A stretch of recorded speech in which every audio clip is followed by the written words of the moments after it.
The alarm bells rang across Earth's space defense network at exactly 14:32 GMT on a Tuesday afternoon. Admiral Hyun-woo stood on the bridge of the UES Defiance, watching the main screen as dozens of strange ships appeared at the edge of the solar system. The ships looked like they were made of crystal and light, beautiful but clearly not human. "How many ships are there?" Hyun-woo asked his communications officer. 47 ships, sir. All different sizes. The biggest one is 10 times larger than our biggest battleship. Hyun-woo felt his stomach turn cold. Earth's entire space fleet had only 23 ships, and most of them were not built for fighting. The human race had spent more time exploring space than preparing for war. On the research ship Discovery, Dr. Yoonji was running between computer screens like her life depended on it. As Earth's top expert on alien life, she had always dreamed of meeting beings from other worlds. Now that dream was happening and she was terrified. "Are they trying to talk to us?" she asked her assistant. "Yes, doctor. They're sending signals. On every frequency we know. The computers are trying to translate now." 3 hours later, the translation came through. The alien message was perfect. Not just in English, but in Korean, Chinese, Spanish, and 12 other human languages at the same time. "People of Earth," the message said. "We are the Galactic Council. We come in peace. We wish to meet with your leaders." Captain Do-hyun was chosen to lead the human delegation. He was young for a captain, only 35, but he had studied alien contact procedures his whole career. He stood in the shuttle bay of the Discovery with his team, getting ready for the most important trip in human history. "Remember," he told his team, "we represent all of humanity today. Linguist So Young, you watch for any communication problems. Strategist Jae-min, you watch for threats. I'll do the talking." The shuttle ride to the alien mothership took 2 hours. As they got closer, the human team could see that the crystal ships were even more beautiful up close. They seemed to shine, with their own light, and patterns moved across their surfaces like living art. Inside the alien ship, everything was smooth and curved. The walls glowed with soft light, and the air felt clean and fresh. But the most amazing thing was the aliens themselves. The creature that met them was twice as tall as a human, with 4 arms and skin that looked like polished metal. Its head was long and narrow, with big black eyes that seemed to see everything.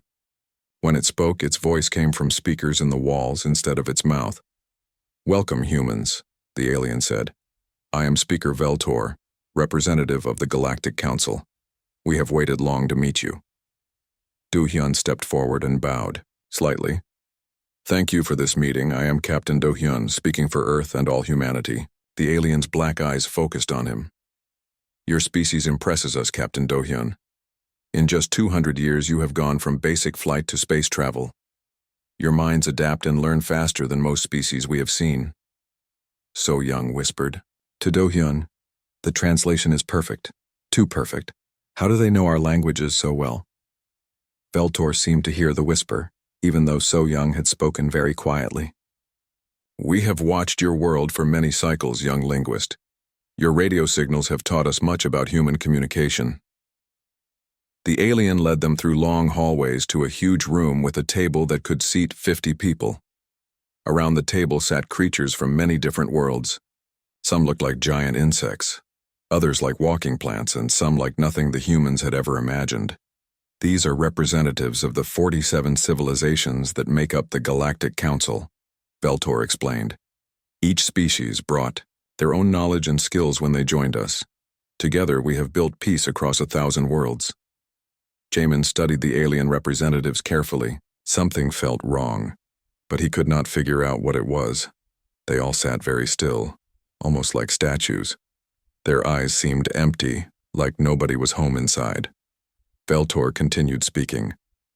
"We offer humanity membership in our council. We can share technologies that will solve your energy problems, cure your diseases, and allow you to travel between stars as easily as you travel between cities." "What do you want in return?" Do-hyun asked. "Simple things," the alien replied. "You must accept council law over Earth law. You must limit your population to sustainable numbers. And you must stop certain dangerous research projects that could harm galactic peace." Do-hyun felt his heart skip a beat. What research projects? Your scientists call it Project Threshold. Research into dimensional mathematics and quantum space manipulation. Such research has caused problems before. Back on Earth, Dr. Minho was working late in his quantum physics lab. He had been studying the energy readings from the alien ships all day, and something was bothering him. The energy signatures were too clean, too perfect. It was like looking at a math equation where all the numbers came out exactly right, with no messy remainders or random variables. Real energy never worked that way. Real physics was messy and unpredictable. But the alien ships showed energy patterns that looked like they had been designed by a computer, not created by natural processes. Minho called Commander Yan-hee of Earth Intelligence. "I need you to look at something," he said. "These energy readings from the council ships don't make sense." Yan-hee arrived at the lab 30 minutes later.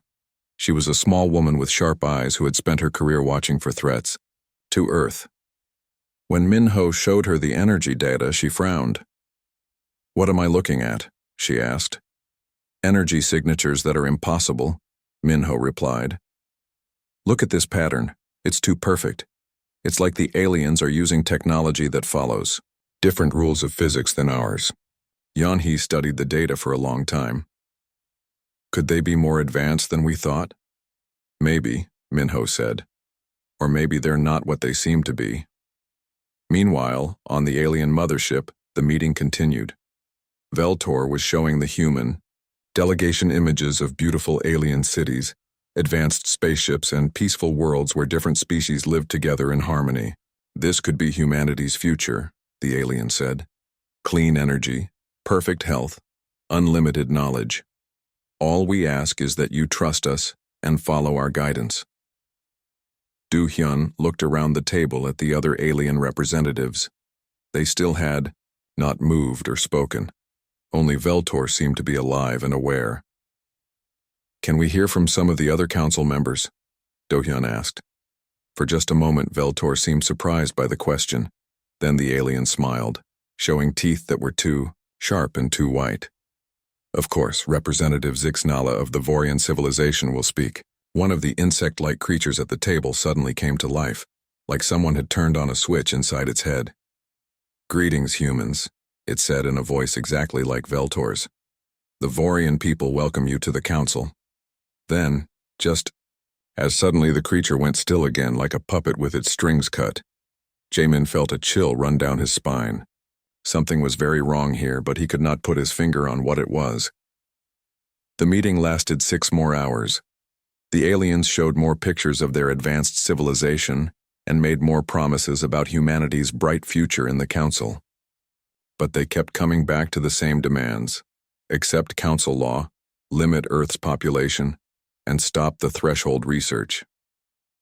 Finally, Do-hyun said, "We need time to discuss this with our leaders on Earth." "Of course," Veltor replied. "But not take too long. The galaxy is a dangerous place for species that stand alone." As the human shuttle flew back to Earth, So-young turned to Do-hyun. "Did you notice that all the aliens spoke with the same voice patterns? Even the different species sounded exactly like Veltor." Do-hyun nodded. "I noticed. What do you think it means?" "I think," Jaemin said quietly, "that we just met something that wants us to think it's 47 different species, but might actually be something else entirely." Back in his lab on Earth, Minho made a discovery that changed everything.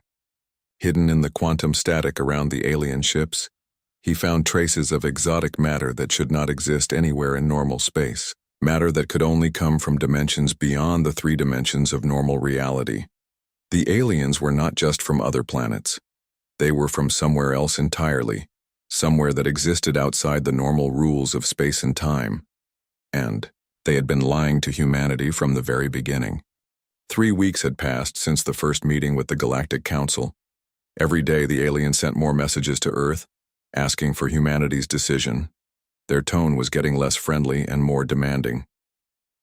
Ambassador Tae-hyun sat in the United Nations building in New York, leading the biggest meeting in human history.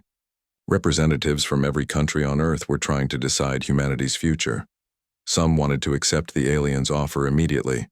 Others worried about giving up Earth's independence.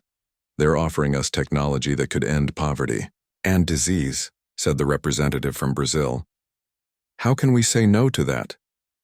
Because they want to control us, replied the representative from Korea. They want to limit our population and stop our research. What happens when we disagree with them about something important? Tae-hyun listened to the arguments, but his mind was on the reports coming from Earth's scientists. Dr. Minho's discoveries about exotic matter were troubling. The aliens were definitely hiding something about their true nature. Up in orbit, the Council ships waited. They had not moved from their positions at the edge of the solar system, but their presence felt more threatening each day. Captain Do-hyun spent his time shuttling between the alien ships and Earth, trying to negotiate humanity's entry into the Council. But the aliens were getting impatient. During his latest meeting with Speaker Veltor, the alien had asked direct questions about Project Threshold. Your scientists continue their dangerous research, Veltor had said. This must stop before you can join the Council. What makes this research so dangerous? Do-hyun had asked. Veltor's black eyes had focused on him with uncomfortable intensity. Dimensional manipulation has destroyed civilizations before. We cannot allow it to happen again. Back on Earth, Dr. Hyojin was working with Minho in his quantum lab. She was a biologist who specialized in alien life forms, and she had been studying tissue samples that the Council had provided as a gesture of goodwill. Look at this, she said, pointing to her computer screen. These cell structures don't make sense. Minho looked over her shoulder at the microscopic images. The alien tissue looked normal at first, but when Hyojin zoomed in further, strange patterns became visible. The DNA is too perfect, Hyojin continued. Real biological evolution leaves mistakes and random mutations, but this tissue looks like it was designed by a computer program. Designed? Minho asked. You mean artificial? More than artificial. It's like someone took the idea of what an alien should look like and built it from scratch. There are no signs of natural evolution, no leftover genetic material from evolutionary ancestors. It's like these creatures were created yesterday. Security Chief Woo Jin burst into the lab without knocking. His face was pale and worried. We have a problem. 3 of our scientists have disappeared. Minho and Hyojin looked up from their work. Disappeared how? Minho asked. Dr. Park was working on quantum resonance analysis yesterday. His lab was found empty this morning, with his equipment still running. Dr. Kim vanished from her apartment last night, and Dr. Lee never came home from the Council ship he was visiting. Hyojin felt her blood turn cold. What were they all working on? All 3 were studying the Council's technology and biology. They were asking questions about dimensional physics and alien evolution. Minho stood up quickly. We need to talk to Commander Yeon-hee right now. Commander Yeon-hee's intelligence office was hidden deep underground beneath the Korean military headquarters. When Minho, Hyojin, and Woo Jin arrived, they found her staring at dozens of computer screens showing data from around the world. I've been watching the Council ships, Yeon-hee said without looking away from her screens. They're not behaving like normal spaceships. What do you mean? Woo Jin asked. Watch this. Yeon-hee pressed a button, and one of the screens showed a recording of the alien fleet. This was taken yesterday at 15:47. Notice anything strange? The humans watched the recording carefully. The alien ships floated in space, beautiful and mysterious as always. I don't see anything unusual, Hyojin said. Look at the shadows, Yeon-hee replied. Ships in space cast shadows when starlight hits them. But look at the shadows cast by these ships. She enhanced the image and suddenly the humans could see it. The shadows were wrong. They were too short, too faint, as if the ships were not completely solid. It's like they're only partially there, Minho whispered. Exactly, and that's not all. Yeon-hee switched to another screen. I've been tracking energy readings from around the solar system. The Council ships we can see are just part of something much bigger. The new screen showed a 3-dimensional map of the solar system with energy signatures marked in red. There were energy sources everywhere, around Earth, around Mars, around Jupiter. Far more than the 47 ships they could see. There are structures hiding in folded space around every planet, Yan-He continued. Massive structures that have been there for months, maybe years. The ships we can see are just the tip of the iceberg.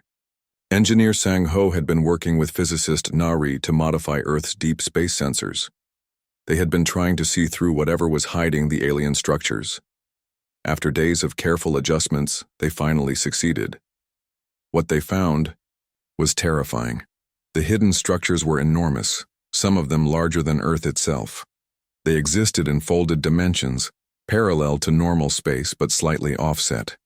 The Council had built a massive network of installations throughout the solar system, and humanity had never known they were there. How long have they been watching us? Nari asked. According to these energy signatures, at least 50 years, Sang-Ho replied. Maybe longer. When Do-hyun returned from his latest meeting with the Council, he found the human leadership in emergency session. Tae-hyun briefed him on the scientists' discoveries while military leaders planned for the worst-case scenario. We need to confront them, Do-hyun said. We need to ask them directly about these hidden structures and the missing scientists. Is that wise? Tae-hyun asked. If they're hiding something this big, they might not react well to being discovered. We don't have a choice. Every day Wait, more people disappear. 3 scientists yesterday, 2 engineers this morning. Whatever they're doing, it's getting worse. Do-hyun returned to the Council mothership with a small team including So-young and Jae-min. This time they carried hidden recording devices and emergency transmitters. The meeting with Veltor started normally, but Do-hyun quickly got to the point. We know about the hidden structures, he said. We know you've been watching us for decades, and we know our missing scientists are somewhere on your ships. For a moment, Veltor said nothing. The alien's black eyes stared at Do-hyun without blinking. Then slowly a smile spread across the alien's face. But it was not a friendly smile. It was the smile of a predator that had been caught playing with its food. Clever humans, Veltor said, but the voice was different now. Deeper, older, and filled with something that sounded like hunger. We wondered how long it would take you to notice. Around the conference table, the other alien representatives began to move. But their movements were wrong, jerky, and unnatural, like marionettes controlled by an inexperienced puppeteer. The 47 civilizations of the Council, Veltor, continued in that new, terrible voice, were very much like you when we first met them. Curious, intelligent, eager to join a galactic community, the alien's form began to shift and change. Its metallic skin became transparent, revealing something dark and writhing underneath. They made excellent additions to our collection. Do-hyun grabbed for his emergency transmitter, but it was too late. The other aliens around the table were changing too, their false forms melting away to reveal creatures of shadow and hunger that existed partially outside normal space. So-young screamed, as tentacles of living darkness reached for her across dimensions. Jae-min tried to run, but there was nowhere to go in the sealed chamber. The last thing Do-hyun heard before everything went dark was Veltor's voice, no longer pretending to be friendly. Welcome to the real Galactic Council, humans. You will make a fine addition to our collection. On Earth, Commander Yan-He's sensors detected the humans' emergency signals cutting out one by one. She immediately sent an alert to every military base on the planet. Code Black. First contact has failed. We are not dealing with a Galactic Council. We are dealing with something that wears the faces of dead civilizations. The war for humanity's survival was about to begin, but the enemy was unlike anything humans had ever imagined. They were creatures that existed between dimensions, feeding on consciousness itself, and they had been preparing to harvest humanity for 50 years. The emergency alert reached every military base on Earth within minutes. Admiral Hyun-woo stood in the command center of Earth Defense Force headquarters, watching as reports came in from around the world. The alien ships that had been peaceful, observers were now moving into attack positions around Earth. All ships, this is Admiral Hyun-woo, he broadcast to the human fleet. We are now at war. The entities claiming to be the Galactic Council are hostile. Repeat, we are under attack by unknown alien forces. Captain Jinsu led the first wave of human fighters toward the alien fleet. His squadron of 12 ships accelerated toward the crystal vessels, weapons armed and ready. But as they closed, the distance, something impossible happened. "Control, this is Alpha Squadron," Jinsu reported. "Our weapons are passing right through the enemy ships. Repeat. Our weapons have no effect." On his targeting screen, Jinsu watched his missiles fly straight through an alien vessel as if it were made of air. The ship was there. He could see. His sensors could detect it, but physical objects could not touch it. "Fall back immediately," Hyunwoo ordered. "All ships, retreat to safe distance." Back in his laboratory, Dr. Minho was working frantically with Hyejin and Nari to understand what they were fighting. The quantum readings from the alien ships showed impossible energy signatures, patterns that suggested the vessels existed, in multiple dimensions at once. "They're not fully in our reality," Minho explained to the emergency council meeting via video link. "The ships we can see are just projections. The real vessels exist in dimensional space that we can barely detect." President Chen of the world government looked tired and scared. "Doctor, in simple terms, what does that mean?" "It means we're fighting ghosts," Minho replied. "Entities that can reach into our world, but exist primarily outside it. That's why our weapons pass through them." Dr. Hyejin had been studying the biological samples from the captured council representatives. Under her microscope, the alien tissue was dissolving into something that looked like living shadow. "The creatures we met were never real," she reported. "They were biological puppets controlled by something else. The real entities are pure consciousness, living thoughts that can manipulate matter and energy across dimensions." Commander Yeon Hee's intelligence network had been tracking the missing scientists. Using experimental dimensional sensors, they had located the humans aboard the alien mothership.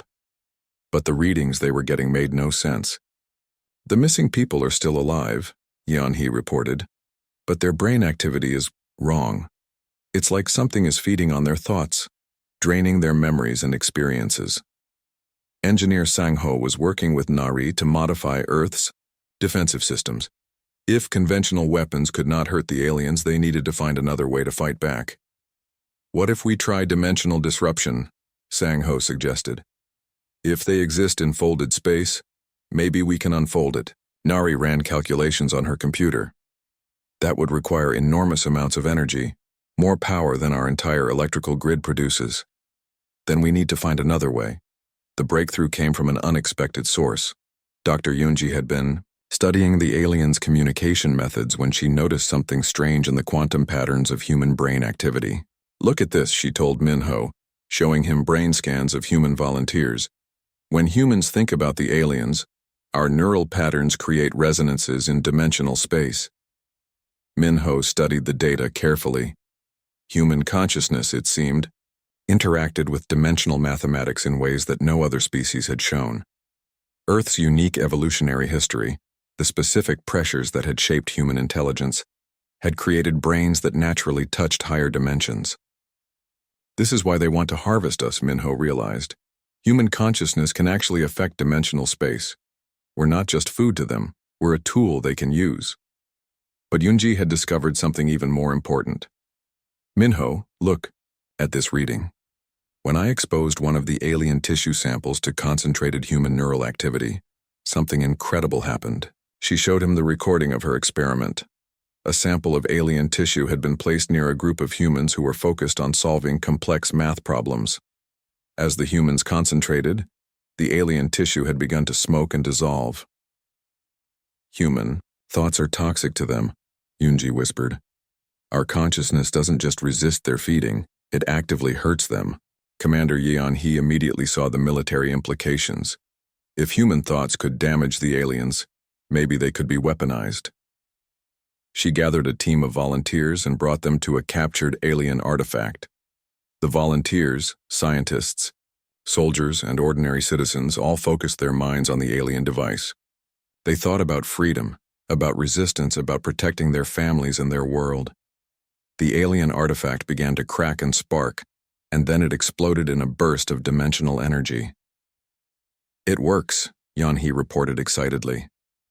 "Human consciousness can destroy their technology, but the victory was short-lived." As the alien device exploded, cracks appeared in the air around it, literal tears in space-time. Through the cracks, the humans could see other realities, other dimensions where horrible things moved in the darkness. Dr. Minho arrived at the test site just as emergency crews were sealing off the area. The dimensional tiers were growing, and strange energies were leaking through from other realities. "What have we done?" Nari asked, staring at the cracks in space. "We've found our weapon," Minho replied grimly. "But using it might destroy reality itself." The aliens had noticed the dimensional disturbance. Across the world, their hidden installations began to activate. Massive structures that had been hiding in folded space for decades suddenly became visible as they shifted into normal reality. The structures were not ships. They were processing facilities. Enormous factories designed to harvest and store consciousness from entire civilizations. And they were full of the preserved minds of thousands of alien species. The 47 civilizations of the Council, He-Jin realized as she studied the readings. They're all in there. Every species the aliens claim to represent, they're prisoners, kept alive to power these machines. Security Chief Wu Jin coordinated evacuation efforts as the alien installations began to affect Earth's population.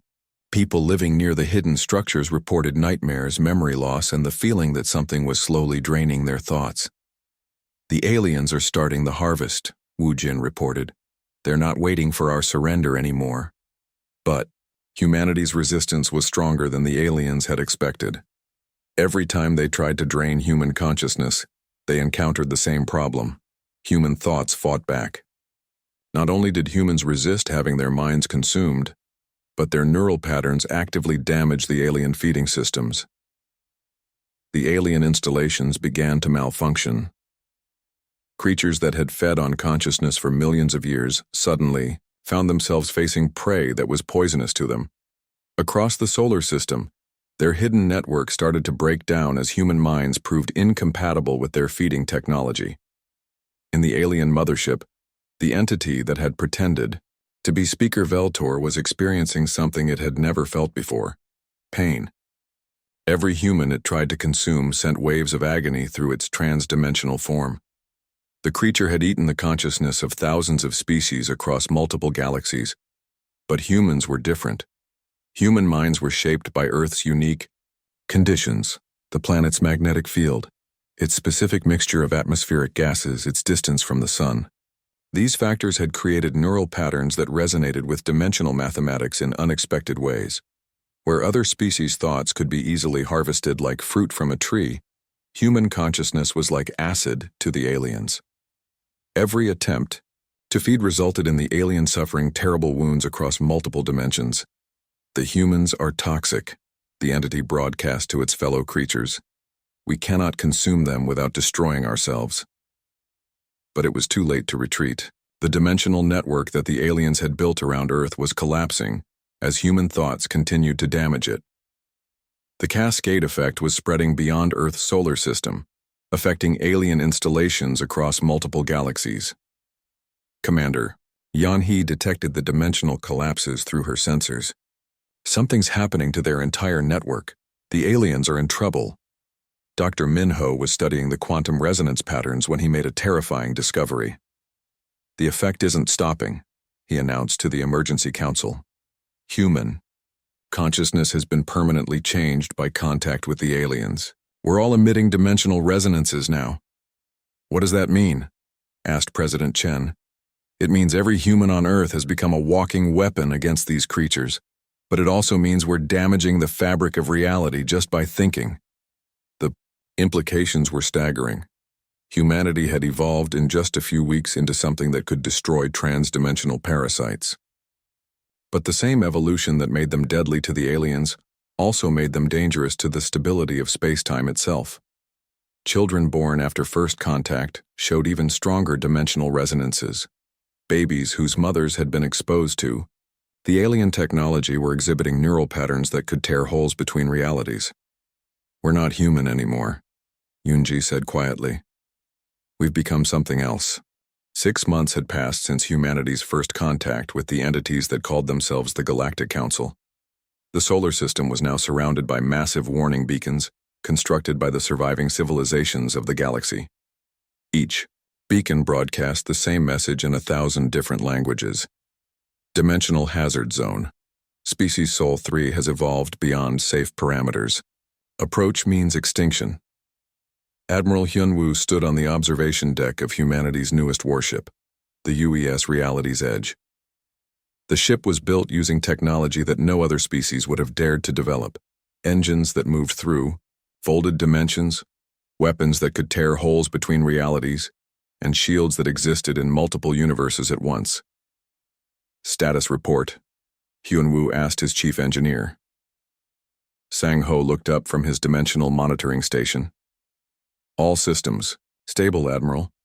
The new children are helping us understand how to control the reality fluctuations. The children born after first contact had become humanity's greatest resource in learning to control their new abilities. What had once been accidental dimensional tears were now precisely controlled portals. Children who had once made objects disappear by accident were now teaching adults how to store entire fleets in pocket dimensions.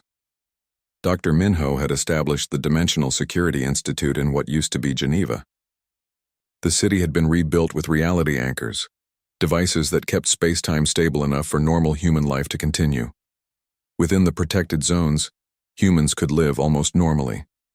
Outside them, reality became fluid and dangerous. The approaching entities are 3 days out, Minho reported during the daily briefing. They're moving through dimensional space faster than we initially calculated. Commander Yan He's intelligence network now spanned multiple realities. Her agents could slip between dimensions to gather information about threats that existed beyond normal space. What they had discovered about the approaching entities was terrifying. They're not like the first parasites, Yan He explained to the War Council. The Council entities fed on consciousness but left the basic structure of reality intact. These new ones consume entire dimensional frameworks. They eat the mathematical foundations that make existence possible. Dr. Hyejin had been studying the preserved minds of the civilizations that the first parasites had consumed. Working with the newly evolved human children, she had learned how to communicate with the stored consciousness of extinct species. The Zephyrians fought these entities 12 million years ago, Hyejin reported. Their entire galaxy simply stopped existing, not destroyed, erased, as if it had never been there at all. But humanity was not the same species that had first encountered the Galactic Council. The children who had been born after first contact were now young adults with abilities that defied every known law of physics. They could step sideways into parallel universes, create stable pocket dimensions, and manipulate the quantum foundations of reality itself. Yoon Soo, now 18 years old, had become humanity's first dimensional walker. She could exist in multiple realities simultaneously and communicate across dimensional barriers that would drive normal humans insane. Standing in the briefing room, she looked like an ordinary young woman, but her shadow fell in directions that didn't match any light source. "I've been scouting the approaching entities," Yoon-soo reported. "They're not individual creatures. They're pieces of something much larger, something that exists in the spaces between realities." Dr. Yoonji had spent years working with the evolved children to understand humanity's new nature. "We've become something that bridges the gap between normal reality and the higher dimensions," she explained to the assembled scientists and military leaders. "The entities see us as either a threat to be eliminated or a resource to be consumed." The first signs of the approaching entities were detected by Earth's dimensional early warning systems. Space itself began to unravel at the edge of the solar system, as something vast and hungry moved through the void between realities. Captain Do-hyun, now partially possessed by the remnants of an alien consciousness but still fundamentally human, served as humanity's ambassador to the surviving members of the galactic community. His unique perspective, part human, part alien, allowed him to communicate with species that were too terrified to approach Earth directly. "The Andorian Empire just went dark," Do-hyun reported from his dimensional communication chamber. 43 star systems, completely removed from existence. No debris, no energy signatures, nothing. It's as if they were never there. Security Chief Wu Jin was coordinating humanity's defenses from the Reality Command Center deep beneath the Himalayas. The facility existed in 7 dimensions simultaneously, making it impossible for the entities to locate or attack through conventional means. Civilian populations have been moved to the dimensional shelters, Wu Jin reported. If we lose this fight, at least some of humanity will survive in pocket realities until we can figure out how to restore normal space-time. But the young humans who had grown up with dimensional abilities were not planning to hide. Hyen Sik, now 21, had learned to exist as pure consciousness without needing a physical body. Jinho could create stable time loops and causal paradoxes that confused even advanced alien technology. We're not the same species that first met the Council, Hyunsik explained to the older generation of humans. You see this as a war to survive. We see it as an opportunity to become something greater. Ambassador Taehyun had spent months trying to convince other galactic civilizations to help humanity fight the approaching threat. But every species that had encountered the reality-consuming entities had either been destroyed or had fled to other galaxies entirely. We're completely alone, Taehyun reported to the world government. Every civilization that could help us has either been consumed or is too far away to reach us in time. The entities finally arrived at the edge of the solar system on a Tuesday morning. They didn't appear as ships or creatures, they manifested as tears in the fabric of existence itself. Where they passed, space-time simply ceased to function normally. Admiral Hyunwoo watched from the bridge of reality's edge as the outer planets began to flicker out of existence. Mars wavered like a mirage before vanishing entirely. Jupiter held out for several hours before it too was consumed by the advancing nothingness. All ships, this is Admiral Hyunwoo. He broadcast to humanity's dimensional fleet. We are now fighting for the continued existence of reality itself. If we fail here, there will be nothing left to remember that we ever tried. The battle was unlike anything that had ever occurred in the history of the universe. Humanity's ships fought beings that existed in the spaces between thoughts, using weapons that fired concentrated possibility and shields made of crystallized time. The evolved humans proved to be humanity's secret weapon. While the entities could consume normal matter and energy, they could not process consciousness that existed in multiple dimensions simultaneously. The young humans were toxic to the reality eaters, in ways that even the first parasites had not. Binunsu led a strike force of dimensional walkers directly into the heart of the approaching void. They found something that challenged every assumption about existence. The entities were not invaders from outside reality, but rather the immune system of existence itself, trying to remove what it perceived as a dangerous infection. They're not evil, Yunsu reported through dimensional communication. They're trying to protect reality from us. The universe itself sees humanity as a virus that needs to be eliminated. Dr. Minho realized the terrible truth as he analyzed the battle data. Our evolution has made us incompatible with normal existence. We're not just dangerous to other species, we're dangerous to the fundamental structure of reality itself. But the evolved humans had a different perspective. They could see possibilities and realities that existed beyond the current universe. To them, the war was not about preserving what existed, but about creating something better. The old reality is dying anyway, Jinho explained as he manipulated time streams around the advancing entities. These creatures are just trying to preserve a system that's already failing. We can build something new. The battle raged across multiple dimensions for 3 days. When it finally ended, both sides had been fundamentally changed. The reality-consuming entities had been stopped, but at a cost that would echo across the universe for millions of years. Humanity had won, but they had become something that could never again coexist with normal reality. They existed now as guardians of the boundaries between dimensions, protecting other species from threats that came from beyond existence itself, while being too dangerous to live among those they protected. Ambassador Taehyun sent the final message to the galactic community. The threat has been neutralized. The reality-consuming entities have been contained, but humanity can no longer exist within normal space-time. We are withdrawing to dimensional space to prevent further contamination of your reality. Admiral Hyun-woo stood once again on the observation deck of reality's edge. now orbiting in a pocket dimension that humanity had created for themselves. Through the dimensional viewers, he could see the normal universe continuing its ancient patterns, unaware of how close it had come to complete annihilation. What are we now? The dimensional barriers around Earth were collapsing faster than anyone had expected. Dr. Minho stood in his laboratory, watching readings that should have been impossible. Every human thought was now creating tiny tears in the fabric of space-time, and the effect was getting stronger. The quantum field around Earth is destabilizing, he reported to the Emergency Council. Every time someone thinks, they're creating microfractures in reality. Cities around the world were reporting strange phenomena. In Seoul, gravity fluctuations made cars float for several seconds before crashing back down. In New York, people reported seeing glimpses of other realities through cracks in the air. In London, entire city blocks experienced time distortions where minutes passed like hours. Nari was working around the clock to understand the changes happening to humanity. The alien contact didn't just give us the ability to hurt them, she explained to the packed meeting room. It changed how our brains work on a fundamental level. We're all connected to dimensional space now. The alien parasites were suffering, even more than humanity. Their transdimensional network built over millions of years was unraveling as human consciousness spread toxic resonances across multiple realities.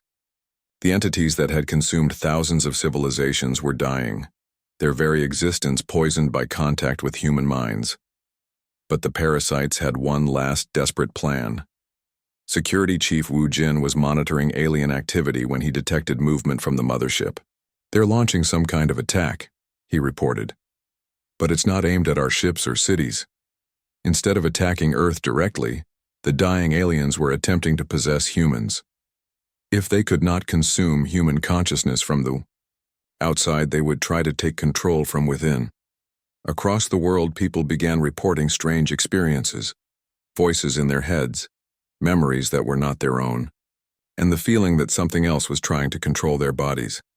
Dr. He Jin was studying the possession attempts when she made a shocking discovery. The aliens aren't just trying to control us, she announced. They're trying to use human bodies as shields against the dimensional collapse. But human consciousness proved resistant to possession in ways the aliens had not expected. Where other species could be easily controlled once the parasites entered their minds, humans fought back even from within. The possessed humans became walking battlegrounds where human and alien consciousness fought for control. Captain Do Hyun had been rescued from the alien mothership during a daring raid led by Commander Yan He. But the experience had changed him. His eyes sometimes flickered with an alien intelligence, and he spoke about realities that existed beyond human perception. They're not evil, Do Hyun said during his debriefing. They're just hungry. They've been feeding on consciousness for so long that they forgot what it was like to think for themselves.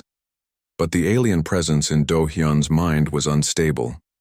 Human consciousness was actively rejecting the parasite, and the conflict was tearing apart both minds. The same toxicity that made humans dangerous to the aliens was now destroying the possessed people from within. Engineer Sang Ho was coordinating evacuations from major cities as the dimensional distortions grew worse. The possessed humans were not just controlled by aliens, they had become living tears in reality. Wherever they went, space-time became unstable. We need to contain them, Sang Ho reported to Admiral Hyun-woo. The possessed humans are creating dimensional fractures just by existing. Military units under Jaemin's command were tasked with the impossible job of containing people whose very presence damaged reality. But how do you fight someone who can accidentally tear holes between dimensions? Dr. Yoon-ji made the most disturbing discovery of all. The possession isn't just affecting the original humans, she reported. The dimensional changes are hereditary. Children born to possessed parents are even more unstable than their parents.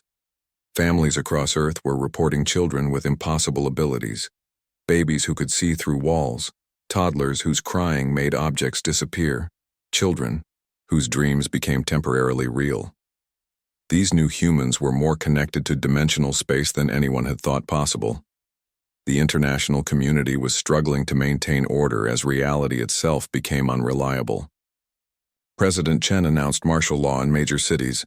But how do you enforce laws when the laws of physics themselves were breaking down?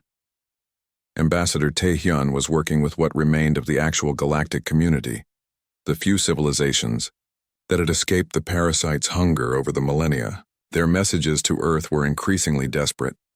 Species of Sol System, one transmission read, "Your dimensional resonances have been detected across 17 galaxies. You must cease all quantum activity immediately, or face total quarantine." Another message was more direct. Dangerous consciousness detected. Survival protocols engaged. Sol System designated as dimensional hazard zone. No approach within 100 light years. Commander Yan-hee was monitoring communications from across known space. Every civilization that had detected humanity's dimensional signature was responding the same way, with terror and a desperate desire to get as far away as possible. They're not just afraid of us, Yan-hee realized. They're afraid of what we might become. Dr. Minho was studying the children born after first contact when he made a chilling discovery. These new humans didn't just affect reality accidentally. Some of them could control their dimensional abilities consciously. A 5-year-old girl named Yoon-soo had learned to make objects appear and disappear by thinking about them. A boy named Hyun-sik could walk through walls by stepping slightly sideways into dimensional space. Another child, Jin-ho, had accidentally created a small pocket dimension in his bedroom where time moved backwards. "We're not just evolving," Minho reported to the Emergency Council. "We're becoming something that can consciously manipulate the fundamental structure of reality." The surviving members of the galactic community were not waiting for humanity to learn control. Massive warning beacons were being constructed around Earth's solar system, broadcasting humanity's story across the galaxy. "Here lies a species that defeated the Great Devourers," the warning messages said. "They have become lords of dimensional space. Approach only if you wish to cease existing across all realities." But the warnings had an unintended effect. Other transdimensional parasites hiding in distant galaxies detected the messages and began moving toward Earth. If one species had found a way to hurt them, they needed to destroy that species before the toxicity could spread. Security systems across Earth detected massive distortions in spacetime as something enormous began approaching from outside the galaxy. The defeat of the first group of parasites had attracted the attention of much larger and more dangerous entities. "We've got incoming," Woo Jin reported to the command center. "Something is traveling through dimensional space toward our solar system. Estimated arrival time, 6 months." The approaching entities were different from the first parasites. Where the Galactic Council pretenders had been subtle and deceptive, these new threats were raw hunger given form.